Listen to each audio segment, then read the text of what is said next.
in a traffic light where you have red, yellow, green, just the same thing on this guy. So where you have your red, you have yellow, you have green. So good day everyone. So today we are going to continue on analog mixing console equalization.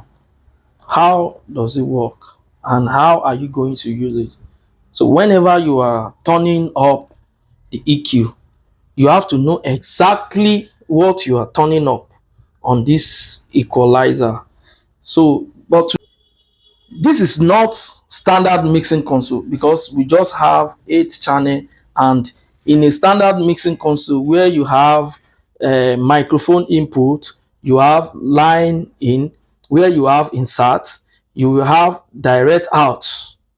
When you have a direct out, you will also have direct in. Where you have direct in, you have a direct out. But in a mixing console where you have only direct out, so that is standard mixing console for life. So now let's continue on how this equalizer work. So number one, the first thing I want to talk on is the gain. The gain, this is your gains. So in every mixing console, the first thing you need to do is to do a proper gain structure. How will you take this measurement? Now, for just tell the instrumentalist to be playing the instrument, then tell him to put the gain maybe to 12 o'clock or 1 o'clock, even though 3 o'clock. It depends on the type of the instrument. So just set your gain. Then the most important thing I want you to notice now is that you see this peak light. When you are setting up your gain, when you are setting your gain, you see this peak light must not be seen. What did I say? Must not be seen. It's like, let me put it in this way. So the green light is telling you that you were fine, you are good. The yellow light is telling you to get ready, while the red light is telling you danger. Everybody know what danger mean. So let's go back to input. So when you are setting your gain, make sure that this light must not be seen at all. I think you understand, because if this channel is clipping, by the time this signal go all the way to the output here, once the channel is clipping, there is nothing you can do. Your output will start clipping. So that is number one. So before you balance your EQ on your mixing console, make sure, for those of us who are turning down all the way down, no, it's very wrong, because with what you see here on this EQ, you have minus 15 to plus 15, and at the middle like this you have a zero. A zero mean no addition, no subtraction. So this is your starting point. A 0 dB is your starting point in anything you want to do on your mixing console. So just put all your knob, all your EQ knob at 0 dB. So this 0 dB will be your starting point when you are doing your equalization. So number two that I want to explain on this EQ is that you have high and you have frequency. If you look at this diagram very well, you have mid frequency. Don't forget that this mixing console is a semi-parametric mixing console. You don't have access to full band. What I mean by saying that is that a full band parametric EQ, we have high, high mid, low mid, and low. And the low mid and the high mid, we have sweep. What do I mean by sweep? Now, if I'm boosting or I'm cutting my high mid now, this is the knob for the high mid, for gain for the high mid. This is sweep. You will see the diagram. Look at the diagram here. You see that this guy connect to this guy. So if I'm cutting down my high mid, now this guy is around 750 hertz. This is 750 hertz. Now, from this 750 hertz all the way down to 150 hertz, all the way up to the right side, you have 3.5 kilohertz. So if I cut this guy all the way down, minus 3 dB, this is minus 3 dB now, and this frequency is around 750.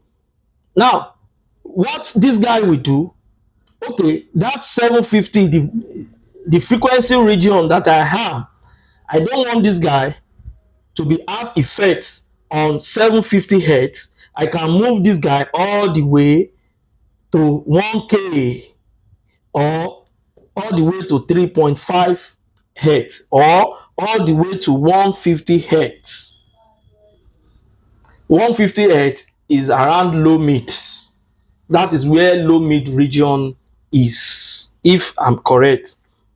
So if you are turning any knob, know what you are turning.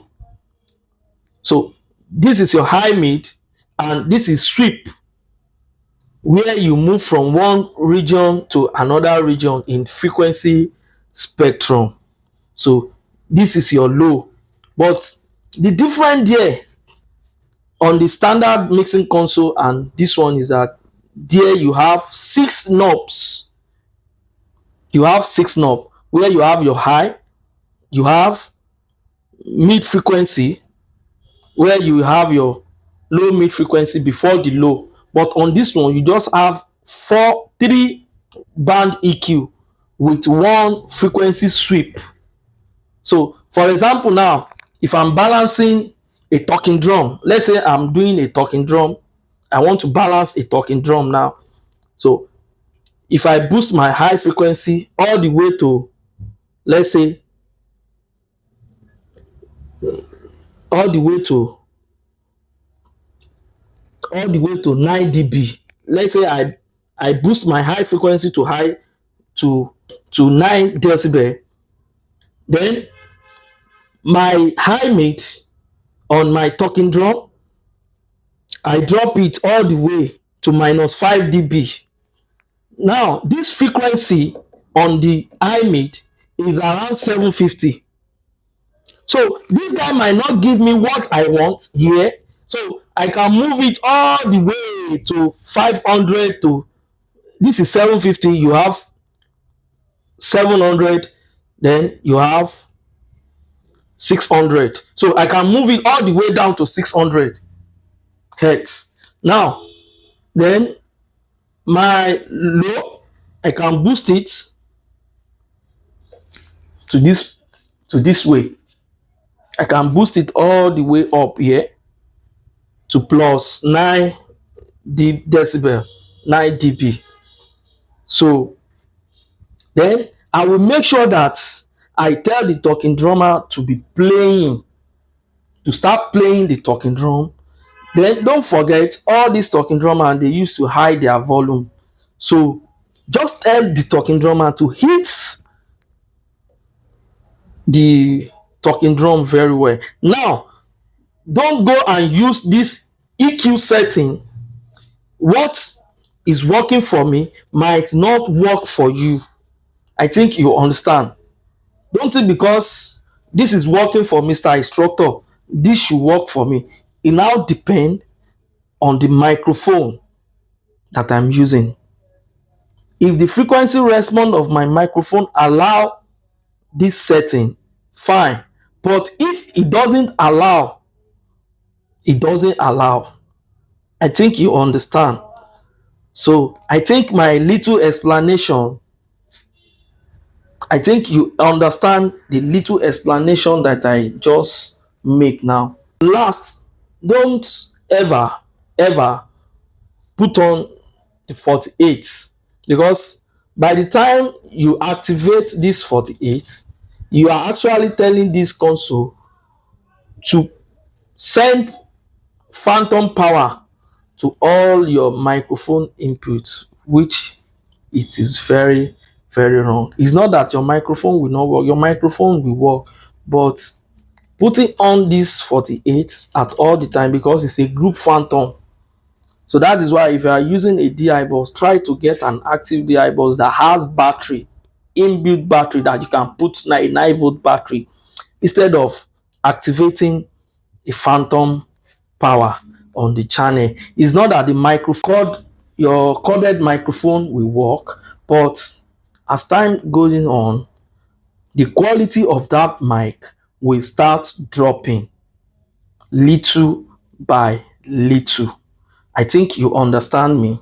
So thank you guys. In case you find this video interesting,